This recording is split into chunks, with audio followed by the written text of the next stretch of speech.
Hey CC families, this is week 15, cycle 3, and we're going to review what we did for new grammar this week with you. And I apologize that we are at the YMCA, but I'm waiting on the boys to finish swim lessons, and I figured today and now was a better time than any to do it. So we'll review. We started with geography as we always do, and this time we get to do the Great Lakes. So what you want to do first is to locate where Michigan is on the map. So when you look at Michigan and you see that it's a mitten, the back side is where you'll find Lake Michigan. Lake Huron is as if you had the lake right here by your thumb and you're saying here on, like here on the table is the book. And so that helps us to remember that the mitten is passing Huron, Lake Huron. So Lake Michigan, Lake Huron, and then if you find Ohio, right above it is Lake Erie, and right next to that is Lake Ontario. So we would find Ohio, Lake Erie, next to that Lake Ontario, draw a circle, and then that leaves our very last lake, which is Lake Superior. And you can tell that it is the biggest lake. It is Super Superior. So the biggest one is Superior, and that is geography. And we did timeline. It starts with Japan's isolation. So Japan looks like a banana when you stretch it out. And so it's an island nation and it's kind of curved up this way. So we always say Japan banana. So Japan's isolation, or this way. It's just to show that it was in isolation. Nobody was allowed to leave Japan. Nobody was allowed to come into Japan during that time period. So Japan's isolation. Jamestown and Plymouth Colony founded.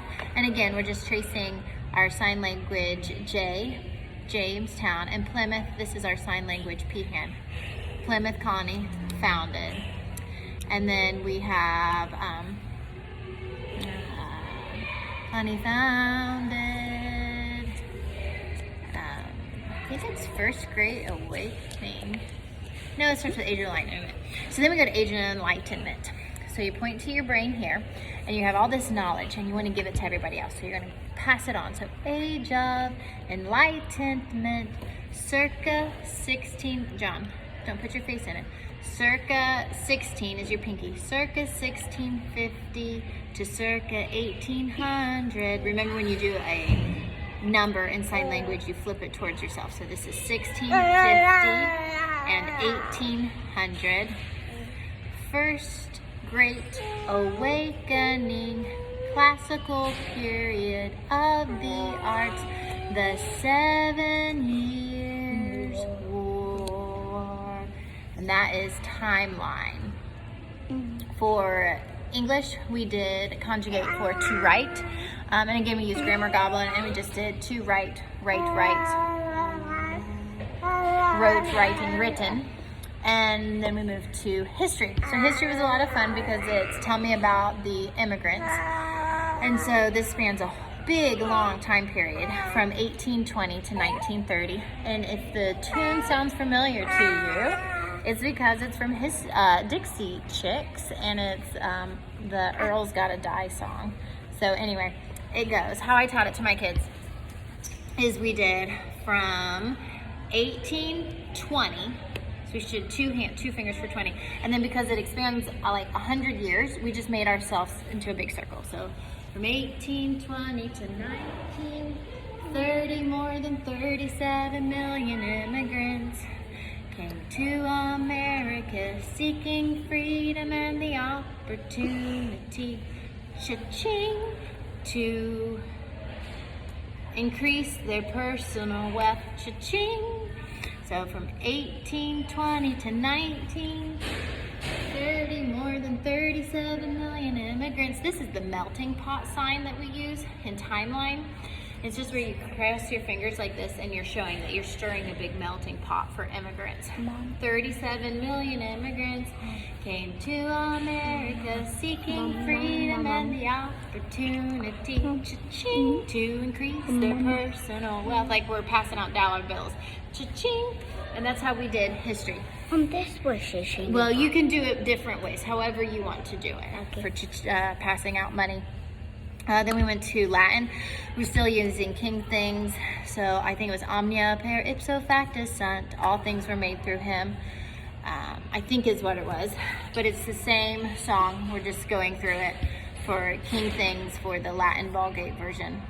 And science was a lot of fun. We got to do the parts of an atom. John, don't touch it. Just wait 1 second. And we did to the Addams family. What are some parts of the atom? Some parts of an atom are nucleus. So we're going to show that it's a ball of mass in the center. Nucleus and protons, electrons. So protons, positive charge, electrons, negative charge. And then